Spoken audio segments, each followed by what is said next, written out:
When I get paid, I spend all that money that first day. And what I mean by that is I have a savings account. So say I got paid $2,000. The first thing I do is I put 1,000 of it into the savings account.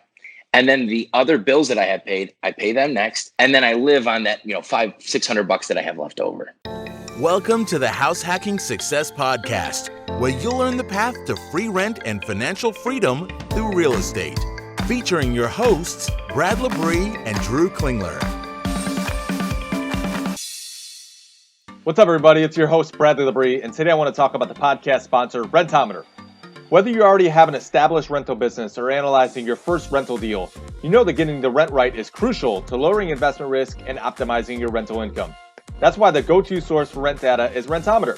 Property investors and property managers rely on Rentometer because it is the fastest and easiest way to access quality rent data for addresses and neighborhoods anywhere in the United States. You can also research current local comps, trends, and property data. Don't take our word for it. Rentometer analyzes over 500,000 rents per month and gets rave reviews from customers. My property manager, myself, and my clients all use Rentometer anytime we are looking to purchase a new property to know exactly what we can get for our properties. Go to rentometer.com today to get your 7-day free trial and save up to 60%. Grow your rental business smarter with Rentometer. What's up, everybody? Real quick before we start the show. If you go down to the description or the show notes for this podcast episode, there's a link, and that's going to send you to a page that you can download our free ebook on. This ebook is really good. Brad wrote it, and it covers everything that you need to know about house hacking in a very structured order so you can put all the pieces together. All right, enjoy the show. Welcome to House Hacking Success. Today we got Brandon Chidester on the show. He's a fellow Grand Rapids investor. How you doing today, Brandon? Hey, Drew, doing well. How are you? Wonderful, man. Living the dream. You're a house hacker here in Grand Rapids. We're going to get deep into that and talk about it. Before we start talking about the house hack that you have right now, could you tell us a little bit about your background and what kind of led you into real estate investing?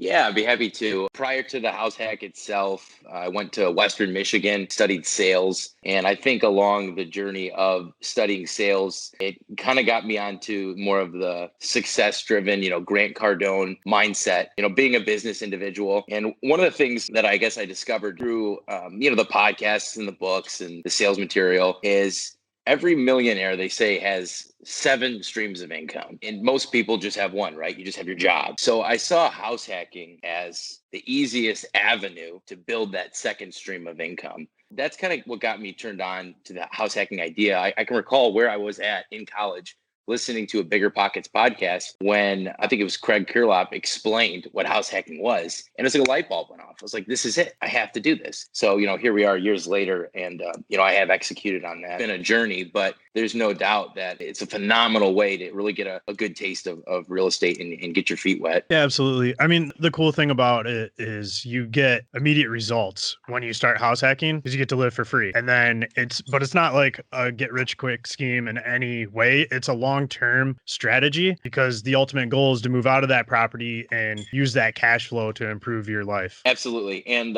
it's by no means is it a get rich quick. I mean, it's certainly a slow process, but if you can hold on to that asset, for years to come, the property itself, maybe you bought it for 100 in a few years, it might be worth 150, right? So it's a really simple, foolproof way of getting started. And in the year that you live in it, or if you live in longer, you're going to learn a lot about a house. So, it's a lot different than if you just bought a rental that you never moved into and, things break and things need fixing and updating. And if you've never lived in a home, probably a lot to learn. But if you start with a house hack, there's a lot of things that you can learn just within that year or two that you do live there. Cool. So now you sell insurance, right? And could you talk a little bit about that? Because it's not your standard home insurance. It looks like it's bigger portfolios and it looks like you're doing bigger deals. Yeah, absolutely. So everything I do is in the realm of real estate. And I think that came to be, again, in college. Look, I knew I wanted to sell, right? It fits my personality. It fits my passions, those great things. But I didn't know what I wanted to sell. And through my discoveries in college, I found that I really like real estate. So was it that I wanted to be a real estate agent? I didn't know if that wanted to be my full-time work. And I found an opportunity with a company called Gallagher. And what I do is I sell insurance for large real estate portfolios. So I knew I'd be working in the realm of real estate. I work with very large real estate investors who own very large apartment complexes, and they own dozens of them, right? So that put me in a position to work in sales where I can scale my income. to work in the realm of real estate, which I want to own myself one day, and also to work every day with the best of the best in the real estate world. I'm working with very, very, very wealthy individuals, CEOs, CFOs, owners who where I want to be in a few years, right? So that's on the insurance end of things. That's my 9 to 5, if you will. Cool. Yeah. And, we see this a lot. People work already in the real estate. They work in the real estate industry already, doing something else. Like we had Brandon Bennett, he works for Fund That Flip. We had Connor Anderson, works for Bigger Pockets. People, they're just drawn to the real estate industry and they kind of leverage that W-2 job to buy houses and learn about the real estate industry at the same time. Yes. You don't have to work in the industry, but it seems to have its advantages. Yeah. Grant Cardone always says they're symbiotic, is the words, right? So they go one and the same. So if you can earn your salary, earn your income and your living while learning the industry that you want to passively own real estate in down the road, you're kind of getting 2 birds with 1 stone. Yeah, that's a great way of putting that. Yeah. And then on the side, so you're a real estate agent as well. I am also a real estate agent. Yes. Cool. So tell me a little bit about how being a real estate agent has changed your perspective as an investor, and has it helped you understand the market of Grand Rapids any better? Yeah, I'll tell you why I even got my license. I think there's a little bit of false hope here. I think a lot of people think, well, if I get my real estate license, I'm just going to know all these things about real estate. And unfortunately, that's not the case. There's a lot of, I would say, incompetent real estate agents out there who really maybe just aren't the best for that career, but they have their license. And I'll tell you why I got mine. It was back in college. We all have our part-time jobs in college, right? And I needed a job. And instead of just going to, Jimmy John's or something where it would just be a paycheck, I started cold calling real estate offices because I wanted to work in that realm, pay my bills, but also learn more about real estate. And I had called a gentleman who's a real estate broker, but also an investor. And I called him and said, hey, I want to work for you and learn about real estate investing. And his one caveat was you have to get your real estate license. So I got my real estate license, and that was back in college. I learned a lot from that gentleman. And now on to today, I'm in my young 20s, I'm 24, and many of my friends are starting to purchase homes. So I'd say 3 to 4 times a year, I'm transacting sales on the real estate side as well. And so to your original question, advantages, it gets me a seat at the table, a lot more frequently than somebody who's an investor who's not an agent, right? Like I am seeing very actively what the market is doing here. So if you're not an agent, you're an investor, and you're maybe only looking at a deal once or twice a year, you're not as at an advantage of somebody who's an agent who's doing this, 5, 6, 7 times a year or monthly. Yeah, of course. And another advantage that you probably have, and I believe you use this, was you can represent yourself on a deal. Yep, I can represent myself on a deal, and that actually with my original house, my house hack I'm in currently, that was part of what I ended up doing to make the deal work. I waived my commission. So the seller has to pay the commission out of their net proceeds, and the numbers weren't working. And I said, hey, look, I'm the agent here. Technically, you owe me $5,000. Keep it, and we'll make this deal work. And I was awarded that deal. Wow. So there's 2 sides of that where you can, either get $5,000 back just for doing the deal, technically saving $5,000 on the deal, or you can use that to make your offer stronger by waiving the commission. It's another very cool. Right. It's a tactic to make the offer stronger that, an agent who's purchasing for themselves, they can do that many other individuals can't do, right? Like no other agent is going to willingly give up his commission if he's not purchasing it for himself. Cool. So let's get into that first house hack, and let's talk about like the months leading up to it. Whatever year it was, you decided you were going to house hack. Now, how did you decide that you were going to start saving up for the down payment? How are you going to come up with the money to be able to buy that first house? Yeah. Here's my best piece of advice that I can give anyone saving for a house hack, but anyone saving in general, right? Saving's important. We want to save a portion of our paychecks to be investing, whether it's real estate, whether it's, stocks or a Roth IRA, those types of things. A lot of people have issues with saving money. And I think it comes down to their habits and what they do when they get paid. A lot of people, there's a great Warren Buffett quote out there, and I probably botch it, but essentially he says, don't save what's left after spending, but spend what is left after saving, right? So you save first and then you spend your money. You don't spend your money and then go, oh, there's only $100 left to save. You know what I'm saying? Yeah. So my best advice here is, and this is what I do, when I get paid, I spend all that money that first day. And what I mean by that is I have a savings account. So say I got paid $2,000. The first thing I do is I put 1,000 of it into the savings account. And then the other bills that I had paid, I pay them next. And then I live on that, $500-600 that I have left over. Rather than getting through the whole month on that $2,000, we went out to eat, we this, we that, we Amazon shopped. and then I'm trying to save at the end and there's only a few $100s. I make priority that first chunk right to the savings account. And when it comes to the vehicle to do that, I would tell everyone, get a bank account that does not have a debit card to save, right? Because a lot of people, we save up 500 and then something happens and we have the card and we swipe and now it's down to 200. That amount should always be going up. We should never be tapping into it. We should never be touching it. That amount should just keep climbing. It should be in a bank account. I use Ally. Ally is an online savings account that is tied to your main bank account that you can just transfer money over to, but there's no card, there's no debit, anything. Cool. Yeah. Adding that barrier there is going to keep you from any impulse purchases or whatever. I do a similar thing. Like I take a big chunk of my paycheck. So I get paid on the 15th and the last day of the month, every month. And it's salary. So every month on the 15th, and then every month, because the last day of the month is always different, I do it on the 1st. I have an automatic transfer that goes into a savings account as soon as I get paid. So good. I don't ever get to touch that money. But then what's funny, and you probably feel the same way, is like you move all this money to like savings accounts or investments or whatever. Yeah. And then you look at your checking account and you're like, I'm broke. Oh yeah. You got to live broke. And I learned this, I think, from Grant Cardone. And he was just saying, live broke. And I never got him. Like, what is he talking about? Like, this guy's he's got so much money. What does he mean live broke? And it means like the minute you get paid, you put that into something that's going to grow. Right. And if you want to think on the rich dad, poor dad side of things, right, you have your liabilities and your assets. The minute you make that money, put it into something that's going to make you money down the road. You know, we don't want to be taking the money we just made and buying something that will never pay us again, right? Unfortunately, clothes will never pay us a return. But if we can take a portion of that check and put it into, whether it's a stock fund or a real estate investing account or whatever it is, we want it to one day make us money. Cool. So using that process, how long did it take you to save up enough to where you felt comfortable buying a house? Yeah, great question. So I think you got to kind of work backwards, right? Know your market and know what loan you're going to get. So if in my market, the houses are generally $200,000 and I know that I want to use a 5% conventional loan, I need to know that, I need to have 5% of $200,000 saved up and ready to go in the bank. And I would say you should have more than just that 5% because you're going to have closing costs and you're going to have you're not going to want to be dead broke when you make this transaction. You want to give yourself a little bit of a buffer there. So start with understanding what number you need. So for myself, I knew I safely, comfortably needed about $15,000. And I moved out here to Grand Rapids after college, found a fairly inexpensive apartment with friends that we rented and kept my expenses low. And that first year, I just sacked away and saved in that Ally account as much as I could. And I think a lot of people, what keeps them from saving is they look at their bank at the end of the month and like, I just don't make enough. And I'll tell you, I accumulated close to $25,000, $100, $200, $300 at a time, just consistently putting it in there. It's just like compound interest. One day you look up, it's like, oh shit, I got $6,000. And then the next milestone is hitting 10 grand, right? And then 15.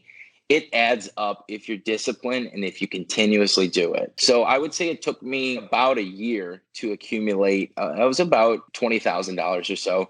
And that was plenty to do what I needed to do on my first deal. Awesome. And, a lot of people listening probably don't have the money saved up to buy a house hack yet. But, using a system like that, like you're using and giving it up to a year, I mean, they can eventually save up for it. It seems like a long time. But when you kind of flip the perspective and you look at you did a 5% down deal. What if you were just going to buy a rental property and not move into it and not house hack it? You're going to have to do 20 to 25% down. 20%. And how long is it going to take you to save that up? Yeah, it's going to take 4 or 5 years if it's taking you a year to save up the 5%. So, getting into that house hack quicker is nice. And I always tell people, like, you can let off the gas once you get into that house hack, just depending on how fast you want to go. Yeah. But because you're cutting out your rent payment and your mortgage payment, you're all of a sudden saving hundreds of dollars a month that you weren't saving before. So if there's a couple things that you want to bring back into your life that you cut out prior to that, it's totally acceptable to do that. So you can make the coffee I'm drinking. There we go. The $3 coffee. That whole year of ramping up and saving, very diligent and cut the minor expenses. And now, I'm continuing to save, and I have that extra layer that I was, the extra $500 I was used to spend on rent. Now I don't. So I indulge in, a nice coffee every once in a while. Saving on a $5 coffee isn't really going to make you rich compared to saving on your rent and saving on your 100% car payment and couldn't agree more. So many other things. Yeah. So, you don't have to cancel your Netflix subscription if you don't want to. No, certainly not. But so all right, you got the down payment saved up and Mhm. it's getting time to start looking at properties. Yeah. What did you look for? And then how did you analyze these properties? How did you run the numbers to know Yeah. that you're gonna actually have a good deal? What's up, everybody? Let's take a quick minute and talk about Rent Ready. Are you new to house hacking and wondering how you find tenants and collect rent, especially while trying to maintain professional boundaries and a shared living space? Rent Ready can help you manage your house hack setup. For less than $9 a month, you can do it all. Fill rooms quickly with sites like Facebook Marketplace and Craigslist with a free professionally designed listing page. Find high-quality tenants with TransUnion certified background checks, electronically send, signed, and store leases, and collect rent for the entire lease or set up month-to-month charges. For your tenants, they use Rent Ready's app to complete the application, sign their lease, and pay you rent. They can even submit maintenance requests from the app instead of knocking on your door. Even better, Rent Ready is unlimited, so you don't have to pay per unit or per tenant. Just one flat price, which puts more money in your pocket. And speaking of putting more money in your pocket, Rent Ready has given our listeners a discount to get 50% off any Rent Ready plan when you sign up using our special code SUCCESS at rentredi.com. That's RENTREDI.com using code SUCCESS for 50% off any Rent Ready plan. All right, let's get back to the episode. What did you look for? And then how did you analyze these properties? How did you run the numbers to know Yeah. that you're going to actually have a good deal? Yeah, great question. And I'll tell everyone, a lot of individuals get apprehensive and are worried about how to run the numbers. Do I have a good deal? Do I not have a good deal? They get worked up, have self-doubt. And I can tell you, it is incredibly easy for anyone. Let's just take Zillow, for example, or Trulia, any of these websites where we can go find a place to rent. And what I would suggest is after we know the down payment amount that we need and we're continuously saving, when we start looking for a deal, let's look for what it would cost to rent a place near where you want to purchase, right? So if I want to purchase a home, I think on Banana Street, right? Let's look on Zillow and see, is there any current houses renting on Banana Street? And if so, how much do they rent for, right? If I want to buy a 3-bedroom, 2-bathroom, and there's 4 rentals on the street right now that are 3-bed, 2-bathroom, and they rent for $1,500 a piece, it's fair to say that when I buy that house on Banana Street,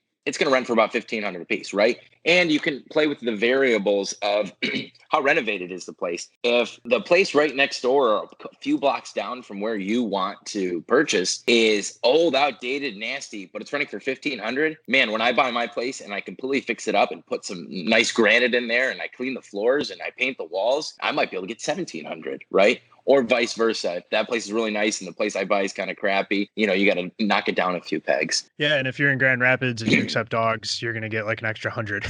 It seems like everyone is looking for a place that accepts dogs out here. I'll have to keep that in mind. But yeah, that's great. And then when you started looking for houses, it's my understanding that you had a few offers that were declined, and Absolutely. it took you a little bit to find the right property. Yeah, it is a very vicious process. I know several people who have started looking for a home, their first home, right? And they've gotten beat up and rejected on a few offers, and they just put their hands up and say, "Look, I'm done. I'm going to wait till the market crashes or the market comes down." Yeah.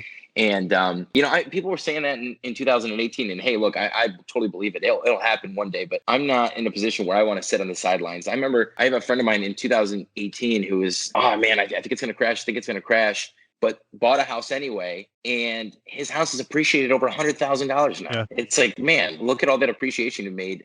God forbid you didn't execute. You would have lost out on all that appreciation. But what was your original question? I totally went off tangent. Oh, what was it like? You went through, you had some deals or offers declined. Rejection. What was it? Yeah. What was it like going through that and then eventually finding the right one? Yeah. I think it was the 7th, the home I'm in currently was the 7th deal we made. Here's the most important part. We need to go back to the drawing board every time we lose a deal. That's the most important thing. And this is me as an agent, as an investor. Every time we put an offer and we lose, okay, why is it, right? And we want to get feedback from that agent, right? We don't play the woe is me card. Let's talk to him. Hey, how come ours didn't win? And maybe he'll say, look, you could have offered free occupancy and that's what we needed, but you didn't. And, we took a different offer, right? We want to know how to best structure our next, offer or deal that we put together. So I would always seek feedback, be open-minded, and understand this is part of the process. Don't beat yourself up. because if you just get defeated if you beat yourself up. And it took me 7, that's a lot of houses I went through, lost. It's like you put in your offer, you wait 2 days later or a day later that night, and it's like, nope, you lost. All right, back to the drawing board. So it's a frustrating process, but especially with how busy and competitive the market is currently. But I'll tell you, where you'll find success is try not to look for the house that everyone else wants, right? Everyone wants a 3-bed, 2-bathroom that is completely remodeled and refinished. That house will sell for $40,000, $50,000 over market, and it'll have 25 offers on it. One of the houses I really wanted, same thing. Everything was refinished, granite, beautiful. And I lost, but it had 36 offers on it. And that's when I went back to the drawing board and I said, you know what? It is incredibly, your odds are so stacked against you when you are going up against 35 other people. So what I would tell you is look for the house that needs some work. Look for the house that maybe doesn't have 2 bathrooms. I know we'd love it. We all would love that bathroom. But if we could look for a 3-bed, 1-bath, which is what I went with here, this house had 6 offers on it, so significantly less. I was able to make it a fraction of that just because some individuals are, I will not accept anything less than two bathrooms, right? So look for something that needs paint. Look for something that needs a little bit of love. And I think that's where you'll find yourself a little bit, your success rate being a little bit stronger than continuously chasing the house that everyone else is chasing. Yeah. And then you talked about earlier, you got creative on the offer too, and made it a little more compelling to the seller. Yeah, 100%. So after you got that offer accepted, it's time to start finding tenants. You got a single family, so you went with rent by the bedroom. I'd like to talk about that because our audience is always curious about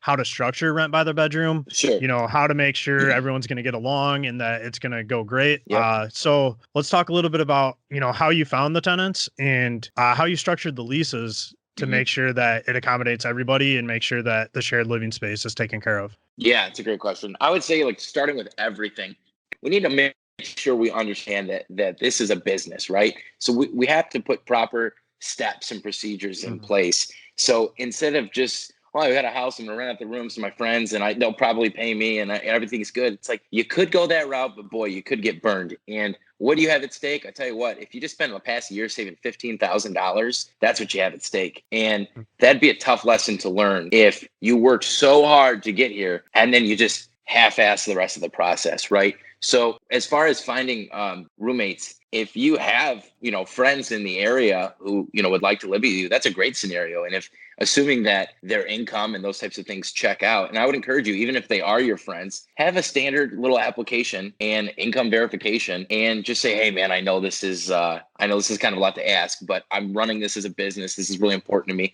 Could you just fill this out? Right. So I kind of went that avenue. One close friend of mine moved in. I actually lived with him last year. So it was a simple transition, no problem at all. And then I had one other room still available. And I turned to some Facebook pages. There's some roommate Grand Rapids pages, and you get an interesting crowd on there. I'll say that. A lot of individuals in unique places, but I had placed my rental on there for the one room, and I saw a gentleman who ironically went to a rival high school of mine who went to Central Michigan. He's actually a news anchor here in town in Grand Rapids at Wood TV. Nice. Yeah. So I was like, wow, I gave him a call and, same on board as far as where we're at in life. He's a young professional, goes to the gym. We got along great. And I had him fill out an application. And one thing I had him do, which I would suggest this to anyone, talk to that individual's previous landlords. And if they don't provide that information or if they don't have previous landlords, it's a little bit of a red flag. And he had given me the contact for his 2 past landlords, and I called both of them. And the 2 questions I'd always ask is, was this individual ever late on rent? Do they owe you rent? And did they ever damage your home? And my roommate absolutely passed both of those tests. Both the landlords said, no, oh my gosh, he's phenomenal. No issues with payment or damages. He was great. And then just having conversations with him and knowing that he's a good individual, I was like, all right, he passes the test. And it's worked perfectly. I've had no issues. Cool. And then when you move out of this property, do you intend to continue to rent by the bedroom, or are you going to, just rent it out to whoever comes in as a full 3-bedroom? Yeah. There's a Grand Valley campus downtown Grand Rapids here, and there's a handful of college students that live around here. So I think what I do is what's nice too. So I guess if we want to talk numbers per month, my, PITI, principal, interest, taxes, insurance is about $980. And what I bring in rent is about $960. So effectively, I'm kicking in $20 into rent, each month. So when I move out, I can charge an additional about $480 for my room. So I should be cash positive about $450, $460 once I move out of this. What I'll likely do is I'll put it on a listing for Zillow or Trulia, probably for around $1,400. I'm not too worried whether they want to do per room or how they want to do it. Just $1,400. Okay. Yeah. Find a group that probably wants to split it or whatever. And just curious, so for those who are going to house hack in a single family, how are you handling the utilities right now? Is it just split all right down the middle? Yeah, we split it up. So I mean, everything's in my name because I own the home, and that's the easiest way to do it. But it's just like college, right? We all went through that at college when we had roommates and stuff. Hey, hey guys, here's the number for this bill. And what I do is, because I'm a little Excel guru, every time the bill comes in, I'll type, this one's in this one, electrical's this, water's this, gas is this. And then I'll factor that number and I'll do a division by 3. And then I'll just text the guys a screenshot and say, hey guys, it's going to be $60. Cool. That's easy enough. Yeah, right. And I would also recommend with that too, anyone, doing the house hack, have a bank account just for the house, right? So all those utilities and everything can be tied to the house, the mortgage and everything tied right to the house. And I would use it as a savings account as well. Even if you're able to cash flow, let's keep some money in there. Let's not be spending it. Let's keep some money in there because God forbid the furnace goes or the water heater or there's a leak in the roof or a pipe bursts. If you have to tap into your own savings and your own checking, and that's fairly unfortunate. But if you can continuously put a little bit in there to where you have maybe a $10,000 savings account just for the house, that way you don't have to come out of pocket when something happens. Yeah, it's really good advice. And that's something, it's good to have going in. But on the flip side, you should have a savings account going in if you can. But on the flip side, if you're moving into a property that you could afford monthly, even if it's vacant, you're not taking on a lot of risk, right? So if those things do come up after you move in, it probably isn't going to be as big of a deal. And you can start that savings account after you move in if you weren't able to do it beforehand. Yeah, that's a great point. And I'll tell you, Drew, you should have that savings. But God, I got to be honest. When I bought this house, it took every penny. And I remember coming real close. My lender was like, hey, you have the money, right? I was like, yeah, barely. But I remember I sold a house like right as the same time I was buying mine. I remember that one real estate commission coming in, and it was like so meaningful. I was like, God, I need this. But so I don't know whether that's good advice, but you should have the extra savings. But you're not dead in the water if you don't. I did the same thing on my first one, and I even borrowed a little bit of money too, just to get in there, and then paid it back pretty quick. But, same.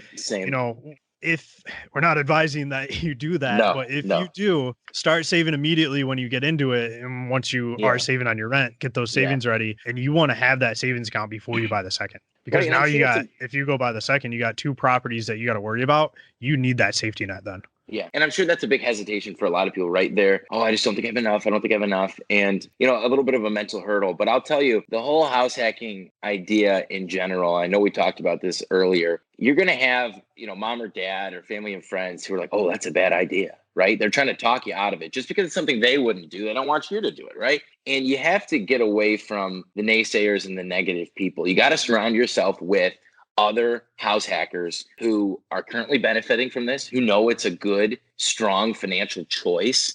And if you don't know any house hackers, just absorb the content, absorb the podcasts, the bigger pockets. You need to normalize the idea of house hacking. That way, when you submit 5 offers and you lose, you don't get frustrated enough to where you quit. You got to keep up and keep surrounded by those right individuals who tell you, hey, there's light at the end of the tunnel, and this is a really great financial decision. So I just tell you, avoid those negative people and surround yourself with people who know that this is a really good choice to make. Yeah, absolutely. I mean, that's how we met. We did a mastermind group together, and the cool thing about it was just being around these people that have these big goals. It really pulls you in the direction that they're going. It's like a gravitational pull that just like, oh, I got to do this now. It's incredible. So whoever you're around, I mean, you're going to pick up their habits. I never would have. You got to pick what those are. 100%. I never would have executed what I did on this home had I not been in a group with yourself and Connor and Brad and Brendan Bennett. Here, Brendan Bennett, a gentleman who's my age, he owns like 6 houses right now. I mean, come on. I mean, it's amazing. It's being alongside him and learning from him as much as I have. It makes me hungry. It makes me, here I am saying, oh, geez, I don't know if I can do this one house hack. He's like, yeah, I've done it 6 times. I'm like, okay, I can do it. I can do it. How did you do it? Okay, I'll do that. Yeah, Right. exactly. And that's the cool thing. Like they're going to give you a blueprint. And if you do that mastermind, Yes. everyone's best interest is in mind there. Like you're holding each other accountable. You're setting goals. Like we were setting goals every week. Like this is what we're going to do next week. We're going to analyze 10 properties. I'm going to save this much money and I'm going to do this. And it's going to get me 1 week closer to that goal that I set at the beginning of this mastermind. And we all started seeing that forward progression because of it. So before we started recording, you were telling me how most millionaires have 7 streams of income. Can you talk about why that resonated with you and why it's important to you? And do you have any goals kind of centered around that statement? Yeah, and it's something I've heard Warren Buffett say several times. And look, I don't know what they're considering the 7 streams, right? If I'm making interest on a stock account, is that considered, a stream of income? I'm not sure. Maybe not. But most people just get one paycheck every month. We're just dependent on this one thing. And I know I want to get to that higher level where I got money coming in from a couple different ways. And there's folks in my own life who are very successful people. And I can see it, right? It's just not just their job. There's several areas that their side business or rentals that they're getting paid. So house hacking to me was the easiest and quickest way. Hey, I can get an extra stream of income by choosing to live with other individuals rather than just living myself in a property that I own, right? So, like we mentioned earlier, I'm a real estate agent as well as an insurance broker. So I'm, I guess, really at 3 maybe, but house hacking to me was just a very simple way of using my living situation as another income stream. Yeah, the cool thing about it too is it's all savings, right? So that, yes, you have rental income coming in, but if you do your taxes right, it's going to offset that rental income and you're not going to have to pay on that. We have an episode with Anna Klein and you can learn a lot more about that if you want to go listen to it. But that's all savings. So you are, you're paying $20 a month to live in that house. Whatever you were paying before, I don't know what it is, maybe $500 to $1,000 per month. That's all an extra $500 to $1,000 a month, tax free. You're not paying 30% of that to Uncle Sam or whatever. That's all in your pocket. And that's huge. Yes. I'll tell anyone. And I did listen to your tax episode, which was phenomenal. And really got some light bulbs turned on in my head here. And the tax professional I use, he specializes in real estate. He only does real estate. And this first year that I went to do my tax return and we did some unique things with depreciation with the house. And I was able to capture a return because of the house and because of the way we structured it. I was able to capture a return of about $5,000. So what I'll do now is I'm not going to go willy-nilly buy a set of golf clubs and all these crazy things. I'm just going to, the reason I got that return was because of the house. I'm going to put that money in the house account. Now I have a strong $5,000 in there. So again, like we talked about before, when the water heater blows, when the furnace blows, there is money that I can turn to, right? I love that. So you're going to buy a second house hack now. So let's talk about that. Yeah, that's the plan. Okay, so right now I got to kick out, $20 a month to cover the costs here. Fairly modest here, right? So, but what I want to do is when I move out and I can start charging for my bedroom, I can be positive, another $450, $460 a month. So I want to get to that scenario as quickly as possible. My savings rate has significantly increased that now that I'm not paying living expense other than that $20 we talked about. So I've got the money saved up and now I just have to secure the lending, right? So I already have the debt impact of this home. Now I just need to structure things and work with my lender to hopefully acquire the lending for another $200,000 or so, to where I will likely do the same scenario. My 2 roommates now, we're great together. We really enjoy living together. We'll likely go live in another home, do the same thing here. But now this house will pay me an extra $450 or so a month. That works out really well. So do you think getting the second house is going to be easier than getting the first, or do you think the second one is harder?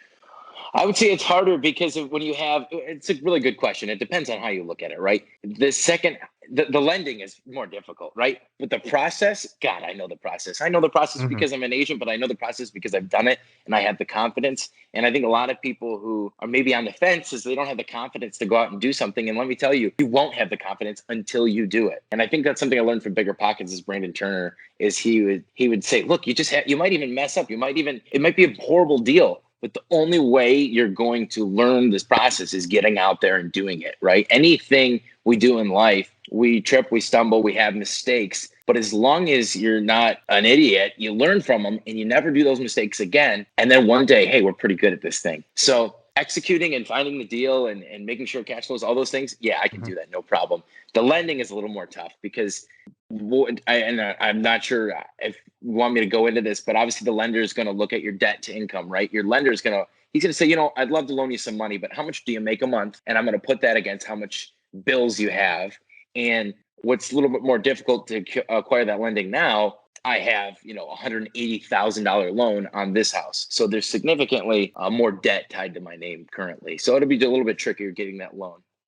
Sure. I like what you're saying too about the building the confidence. One great example of that is co-host Bradley of this podcast. He talks about it in, I think, episode 1, but his first property, he lost 10 grand on. A tenant got murdered. Like, a bunch of things went completely wrong. Yeah. And it'd be very easy for him to just be like, all right, real estate's not it. I'm going to go try something else. But he continued to do it, and he owns multiple apartment buildings now. He's flipping houses. Like, he's absolutely killing it because he learned from that failure and moved forward from it despite losing, all the money he had at the time. 100%. Yeah, that's how we learn, right? And we start off and we look silly or we might feel dumb, and that's just part of learning. As long as we learn from those mistakes, make sure we don't do them again, or at least we minimize them in the future. One day you're going to be pretty good at it. Absolutely. So let's talk about, what are your big, long-term goals? Like, what's really the reason that you're getting into real estate? Like, there's always that why. And we were talking earlier before we recorded, and one thing I thought was really cool, you said you want to go on an elk hunt. So maybe share that and share why how that relates to real estate. Sure. The whole idea, right? The whole real estate. And fortunately, I really like real estate. I like the business and all these other things. It'd be a little bit, less of an advantage if I was just doing it for the money, right? But actually, I really do like the business. But aside from that, what are we doing it all for, right? What's the whole wealth and all this stuff for? And the best way I can break it down is money gives you options, right? We'd all like to do, go on the fancy vacations, and, we'd like to have the lake house for the wife and the kids. God, wouldn't you love that, to be able to go tubing and water skiing and have your friends out on 4th of July and all those great things? But unfortunately, a lot of us don't have that, right? So I want to have the financial means to be able to be that guy, to be able to be the guy that has the boat, to be able to be the guy that can take his family on vacations and give his children amazing experiences, right? So the whole reason I'd say we do all these things, and as you mentioned, an elk hunt, I'm an outdoorsman. I enjoy hunting and fishing and those great things. And there's some really extravagant trips you can go on out west. And God, I'd love to do that. And right now, does it make sense? No, I'm not quite there. But one day when I've acquired, I'm sure at one point I'm going to get into a real estate business of owning apartment complexes, because that's when you really start to scale the income. I talk about, cash flowing $450 now. And some of the clients I work with, they're cash flowing $450,000 a month on some of these assets. So it's like, that's the level I'd like to get to. But again, just to give you options to live the life you want to live. Yeah, 100%. It's just an engine, right? Like, just like money's an engine. It's an engine to get you to live the life that you want to live. Yeah, absolutely. It's essentially buying your freedom. Yeah, you're buying your freedom. That's a great way of looking at it. Cool. So do you have a favorite book, like a favorite business or mindset book that you would recommend? And it can be any resource. It doesn't necessarily have to be a book.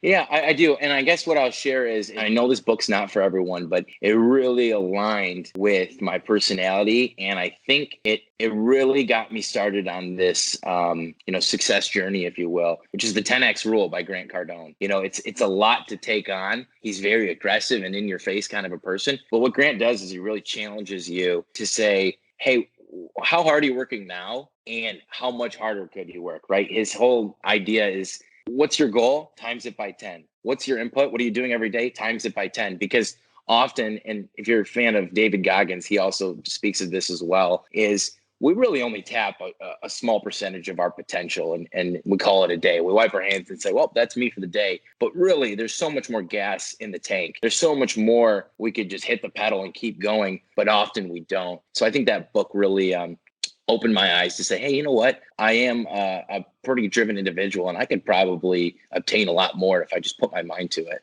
Yeah. David Goggins, it doesn't matter how hard you worked that day. No. If you go listen to David Goggins, you feel like the laziest person ever, but in a good way, where it instills drive in you to work harder. I love listening to him. Yeah. I'll tell you, here's just one thing I think of him is it's somewhere he quoted something like this, which was, a body in motion tends to stay in motion. A body at rest tends to stay at rest. So what I would tell you is try and be in motion, right? Make your decisions when you're in motion. Don't make your decisions when you're at rest, right? A lot of us will lay in bed and go, not go to the gym. It's like, yeah, well, you're in bed. You're not who wants to get out of bed and go to the gym? You just got to get up, put your feet on the floor, get moving, have your workout shoes and your shorts and your shirt right there on the ground, wake up, put it on and get out the door. Keep moving. Yep. Get out of bed, right? If you rest, Exactly. you rust. There you go. Yep. So what would be like your favorite real estate book or resource? Favorite real estate book. So kind of in the same realm of things and trying to think what their group is called. So this book is called Miracle Morning and there's Go Abundance it's called. That's it. Miracle Morning. And that's tied to Go Abundance is a real estate mastermind group. And this gentleman, this book's called Miracle Morning, and he talks about, basically he breaks down after all these interviews, he breaks down the key principles that some of the most successful people implement in their day. And I think just a preview of them is, exercise, vision. So you're visioning, right? If I'm going to be going and selling large insurance products to big investors, it's hard to do that if I haven't visioned it first, right? So spending time each morning after we work out, we're visioning, that meeting, visioning me making those phone calls, right? Journaling, writing down goals. These are things that some of the most successful people do every single day. And it's a phenomenal resource. Awesome. We'll link to that. One last question before we get going. What is one thing that separates house hackers that are actually doing it from people that want a house hack but haven't got started? Taking action, brother. I mean, it's just taking action, and that's how you learn. It's your attitude as well, right? Because we could take action, things don't go according to plan, and then we have a poor mental attitude and just say, oh, I knew it, or oh, this isn't for me, or this or that. Having the right mental approach and taking action, it's worth its weight in gold, and that's what you see the most successful individuals excelling at, because they have the right mentality of learning from their mistakes and continuing on and getting bigger and better, and they're continuously taking action. Awesome. So I appreciate you coming on the show. It was an awesome episode. I think everyone got a lot of really good practical step-by-step advice that they could use to get into their first house hack. Where can people learn more about you in case they want to reach out? Yeah, absolutely. Again, my name is Brandon Chidester. I'm very active on LinkedIn with my real estate side of things. Also on Instagram at Chid the Kid. And those are probably the two best resources. Awesome. We'll link to the bio. Appreciate you coming on the show. Yeah, so great, Drew. Thanks again.